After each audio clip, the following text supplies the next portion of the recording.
बिस्मिल्लाहिर्रहमानिर्रहीम अस्सलाम वालेकुम। ये है लिकोफिलम फ्रूटिसेंस प्लांट और इसको टेक्सास सेज प्लांट भी कहते हैं और क्लाउड सेज प्लांट और इसके और भी नेम्स हैं। तो बहुत खूबसूरत प्लांट और पर्पल इसके फ्लावर्स होते हैं और इनमें ब्लू कलर के भी फ्लावर्स होते हैं और कुछ लाइट पर्पल कुछ डार्क पर्पल और खूबसूरत कलर्स वाले ये फ्लावर्स वेलवेटी से और थोड़े से छोटे साइज़ में होते हैं लेकिन बहुत भरे भरे से होते हैं और खूबसूरत प्लांट इसके जो लीव्स होते हैं वो भी सिल्वर कलर में होते हैं, सिल्वर ग्रीन कलर में। और एक बुश की तरह बढ़ने वाला और हेज के तौर पर भी बढ़ने वाला ये प्लांट बहुत खूबसूरत प्लांट है और इसको जो है अब अप्रैल का मंथ है तो इसकी फ्लावरिंग दूसरी या तीसरी मर्तबा ये स्टार्ट हो चुकी है और ये मौसम जो रेनी सीज़न होगा उसमें भी बहुत अच्छी फ्लावरिंग करता है और रेनी सीज़न में इसके भर भर के फ्लावर्स आते हैं और ये गर्मियों का प्लांट है और गर्मियों में इसकी फ्लावरिंग जो है वो होती रहती है और एक मर्तबा जो फ्लावर्स एक दिन ब्लूम करते हैं वो नेक्स्ट डे ब्लूमिंग पे नहीं आते हैं बल्कि और बहुत सारी जो इनकी बड्स बनी हुई होती हैं उनसे फिर नेक्स्ट डे ये ब्लूमिंग करते हैं और जब एक मर्तबा ये भर के फ्लावर्स ब्लूमिंग कर लेते हैं तो फिर थोड़ा रेस्ट करते हैं थोड़े दिनों के लिए। अभी इसने जो पहले ब्लूमिंग की है उसके 2-3 दिन बाद इसने ये दोबारा से ब्लूमिंग की है और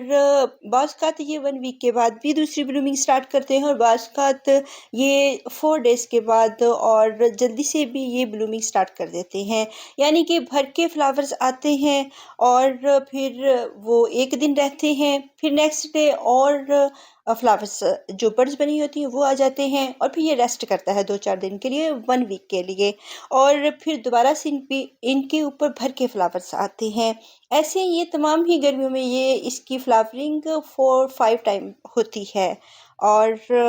ये बहुत खूबसूरत प्लांट है। आप इसको प्राइवेसी के तौर पर लगा सकते हैं, अगर आपने हेज के तौर पे इसको लगाना है एक यानी कि इसकी हाइट जाती है तकरीबन 6-8 फीट तक और ये अगर ज़मीन में लगा हो तो बहुत ज़्यादा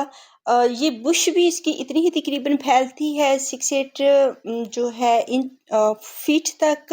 6-8 फीट तक। इसको एक अच्छी प्राइवेसी के तौर पर हम लगा सकते हैं बॉर्डर के तौर पर और अगर वन प्लांट है तो एक अगर ज़मीन में लगा हुआ है तो आप ये एक अच्छी खासी बुश होती है और इसको आप किसी भी शेप में कन्वर्ट कर सकते हैं और इसकी जो ब्रांचेस बहुत बारीक होती हैं वो ड्राई होती जाती हैं तो उनको साथ में कट करते जाना चाहिए। कुछ ब्रांचेस ड्राई होती रहती हैं साथ साथ उनको हम कट करते रहते हैं और जो इसकी न्यू न्यू ब्रांचेस आती हैं फिर उन पे न्यू न्यू लीव्स भी आते हैं और उन पे अच्छी फ्लावरिंग भी होती है और सर्दियों के मौसम में ये अपने लीव्स थोड़े से ड्रॉप कर देता है लेकिन ये पेरिनियल प्लांट है और हर वक्त हरा भरा रहता है। कुछ जो लीव्स होते हैं वो इसके ड्रॉप होते हैं वरना ये ऊपर की जो टिप्स होती हैं वहाँ पे इसके लीव्स बने रहते हैं। नीचे फिर दोबारा से ये जो मौसम बहार का आता है फरवरी का मंथ तब इसके न्यू लीव्स आना शुरू होते हैं और फिर ये भर जाता है और साथ में जब न्यू लीव्स आते हैं तो फिर न्यू ब्लूम्स भी इसके स्टार्ट हो जाते हैं। एक गर्मी में भरने वाला खूबसूरत प्लांट इसको बुश कह लें, इसको झाड़ी नुमा भी हम रख सकते हैं, हेज के तौर पे लगा सकते हैं और ये फूलों से भरा हुआ होता है और ना सिर्फ हेज के तौर पर इसका हम बोनसाई भी बना सकते हैं और जैसे बहुत सारे प्लांट्स खुद ब खुद बोनसाई में कन्वर्ट हो जाते हैं, ऐसे ये भी खुद ब खुद बोनसाई बनना शुरू हो जाता है अगर हम इसको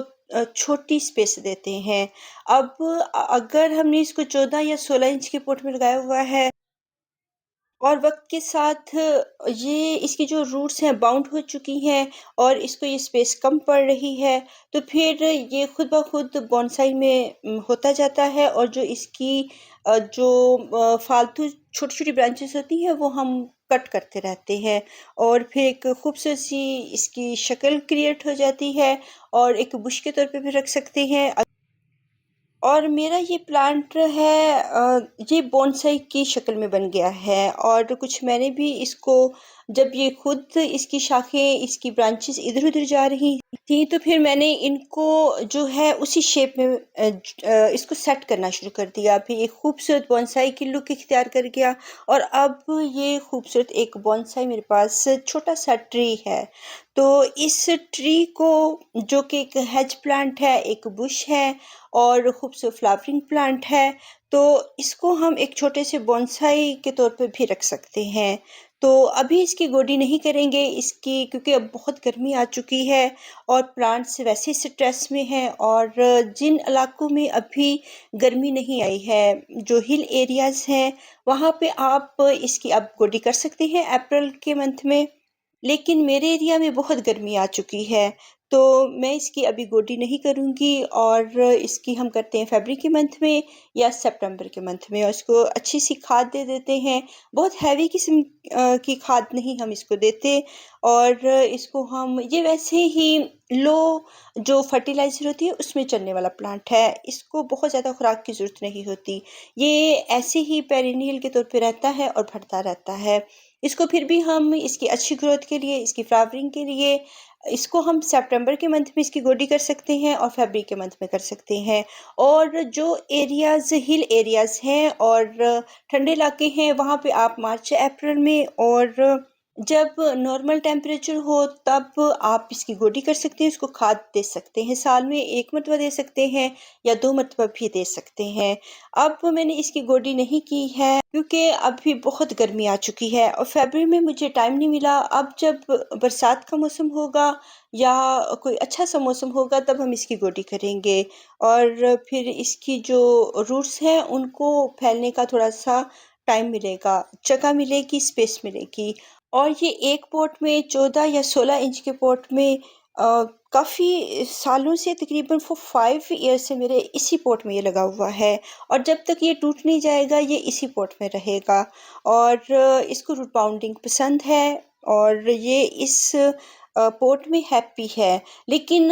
जब इसकी रूट बाउंडिंग हो जाती है तो फिर इसको बार-बार पानी की ज़रूरत पड़ती है, तो इसके लीव्स भी झुक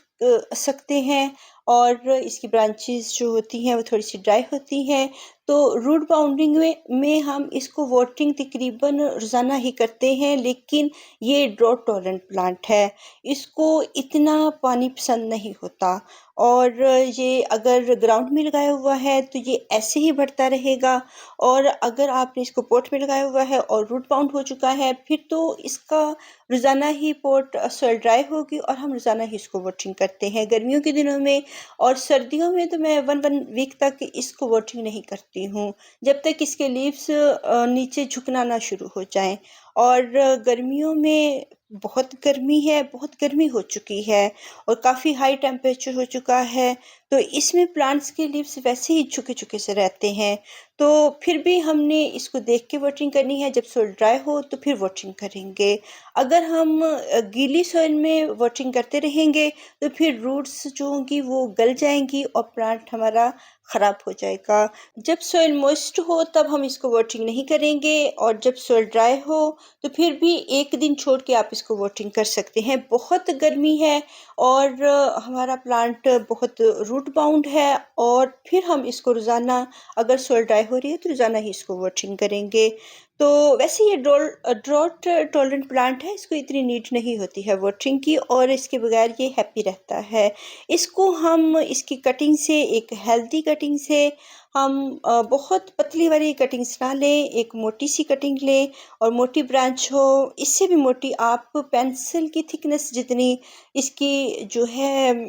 कटिंग ले सकते हैं, और ये इजीली जल जाता है और इसके जगह-जगह पर नोड एरियाज़ होते हैं, तो इसको हम, इसकी बहुत सारी कटिंग्स लगाकर इसको बहुत ज़्यादा कर सकते हैं। तो अगर आपके गार्डन में स्पेस है, जगह है, तो आप इसको बहुत ज़्यादा इसको मल्टीप्लाई कर सकते हैं। और इसके नीचे वाले जो लीव्स होंगे, आप कोशिश करें कि बहुत ग्रीन ब्रांच ना हो, थोड़ी-सी ओल्ड ब्रांच हो, और इसके जो ग्रीन लीव्स नीचे के होंगे वो आप रिमूव कर दें। ऊपर से भी आप इसको कट कर सकते हैं, जिस टिप एरिया पे फ्लावरिंग हो रही है, लेकिन मुझे ये फ्लावर क्यूट लग रहा है, तो मैं इसको कट नहीं करूँगी। अब इसको हमने बहुत 2-3 इंच तक नीचे लेकर जाना है सॉइल के, ताकि अच्छी तरह से जितनी भी इसकी नोड एरियाज़ हैं वहाँ से जो है बहुत सारी जड़ें बन जाएँ। तो और 2-3 इंच जो है वो हम सॉइल के अंदर डिप करके लगाएँगे। सॉइल को इसके साथ अटैच कर देंगे अच्छी तरह से और इसको फ़ौरन वाटरिंग करेंगे और वाटरिंग करने के बाद इसको हमने बिल्कुल धूप से बहुत दूर रखना है। और अगर आप इसके ऊपर शॉपर लगा देते हैं, ह्यूमिडिटी बनी रहे। अभी गर्मी है, अभी ना लगाएँ, सर्दियों में आप इसके ऊपर शॉपर लगा सकते हैं और इसको एक ह्यूमिडिटी वाली एरिया के तौर पे इसको रखेंगे। और इसकी ब्रांच फ़ौरन से नहीं कटिंग चलती है, थोड़ा टाइम लेती हैं और इसकी कटिंग से हम बहुत सारे प्लांट्स बना सकते हैं। ये थोड़ी-सी जो है इसकी लकड़ी थोड़ी सख्त होती है और ये थोड़ा टाइम लेती है इसकी कटिंग चलने में, लेकिन इस ये चल जाती है और इनकी प्रोपेगेशन बहुत अच्छी तादाद में हम कर सकते हैं और तकरीबन 6 इंच 7 इंच की कटिंग्स भी बहुत अच्छी से चल जाती हैं। अब मैंने थोड़ी 10 इंच की या 8-9 इंच की मैंने कटिंग ली है, तो इसकी 6-7 इंच की कटिंग भी हम ले सकते हैं, थोड़ी मोटी हो और फिर ये अच्छी तरह चल जाती है क्योंकि इसमें थोड़ा-सा मॉइस्चर होना चाहिए। अगर बिल्कुल ही बारीक होगी इसकी कटिंग तो वो फिर ड्राई हो जाएगी और वो नहीं चलेगी। तो बहुत ज़्यादा मोटी ना हो, बस दरमियानी सी हो और इसको आप कटिंग से बहुत ज़्यादा कर सकते हैं। तो ये मेरी लिक्विड फर्टिलाइज़र है और इसका भरने का टाइम है, तो इसको लिक्विड फर्टिलाइज़र हम देंगे। बहुत ठंडी सी, कूल सी फर्टिलाइज़र है, इसमें जो लीव्स हैं और लेमन ग्रास के लीव्स हैं, फ्लावर्स फेडे हुए हैं और इस तरह के छोटी-मोटी जो फर्टिलाइज़र है, हल्की सी, जो गर्मियों के मौसम के हिसाब से है। आप इसमें पोमग्रेनेट जो अनार के छिलके होते हैं, उसकी फर्टिलाइज़र भी और लेमन के छिलके, ऑरेंज के पील्स, इन सब की आप फर्टिलाइज़र बनाकर तो दे सकते हैं गर्मियों के मौसम में। और क्योंकि इसका भरने का मौसम है तो इसको मैं 15 दिन के बाद, पहले भी मैंने इसको 15 डेज़ पहले इसको लिक्विड फर्टिलाइज़र दी है क्योंकि मुझे पता था कि गर्मियों में इसका भरने का मौसम है, इस पे फ्लावरिंग होगी। तो उसी से इसको अच्छी खुराक मिलने से इस पे अच्छी सी ब्लूमिंग हुई है और ये दूसरी मर्तबा हुई है। लेकिन मैंने 15 दिन के बाद इसको फर्टिलाइज़ अब कर दिया है और इसके जो लीव्स हैं उनको भी आपने अच्छी तरह से धोना है। अभी इसकी फ्लावरिंग हो रही है, लेकिन जब फ्लावरिंग नहीं होती है तब इसके तमाम ही लीव्स को अच्छी तरह से शॉवर से धो दें और इसके ऊपर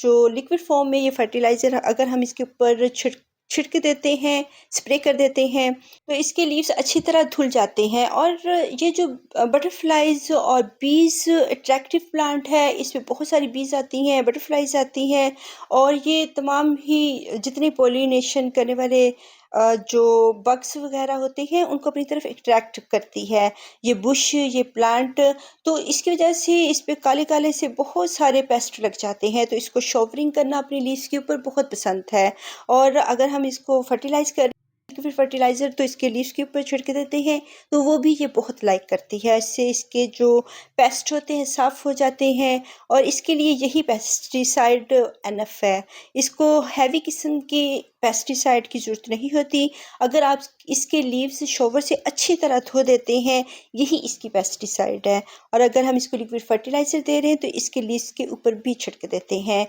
बहुत सारे प्लांट्स होते हैं जिनको लीव्स को साफ़ करना बहुत पसंद होता है और उन्हीं में से ये प्लांट है जिसके अगर लीव्स बहुत